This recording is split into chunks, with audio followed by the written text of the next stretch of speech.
Hi guys, thanks for joining us for today's Keeper Chat. So I am here in our Australia exhibit and I'm here with one of our emus. So I wanted to talk to you guys today about the emus but also their eggs. Let me show you what I picked up earlier. So I came out to feed our emus and our kangaroos, and every day we do a perimeter check so we can check the fence line, but we also look for eggs. So in one of our nests up towards the front of the exhibit, I picked up this egg here. So emu eggs, I think, are very, very pretty. They are quite large, as you can tell. Everyone looks a little bit different. This one has not too much speckling. You guys might be able to see there's that nice dark color, and then there's some lighter green speckling as well.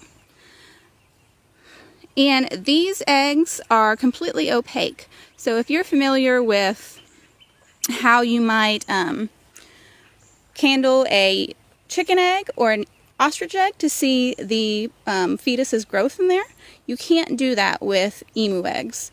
You just kind of have to wait and see what happens with them.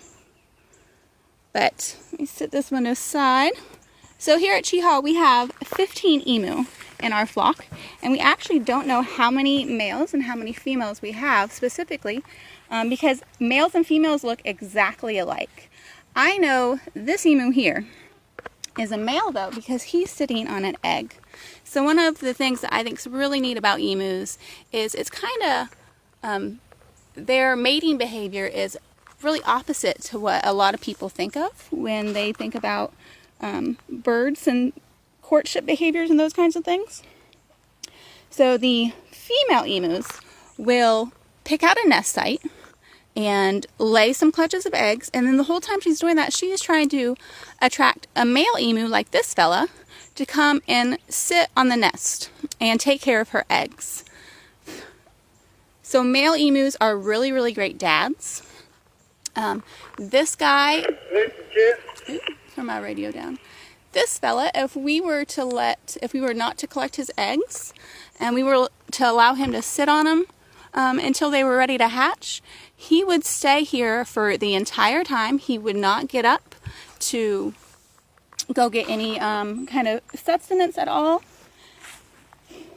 And he would become very, very protective of this nest site, which it does not look like much. The nest is really just a kind of a little scrape of debris, leaves and twigs and such. Anyways, let me shift over here.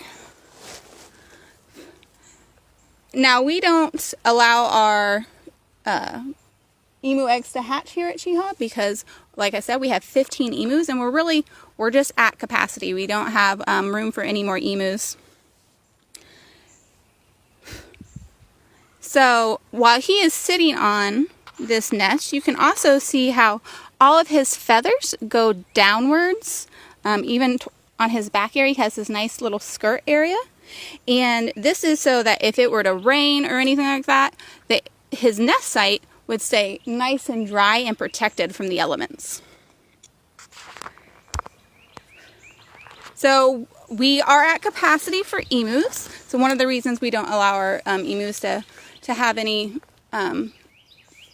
babies, but also one of the other reasons that we don't allow these guys to sit is that they become very protective of their nest, and when those eggs do hatch, they become very, very protective of them as well. So emus themselves are pretty cool birds. They are the second tallest bird in the world. They stand over 6 feet tall, and males can weigh up to 130 pounds.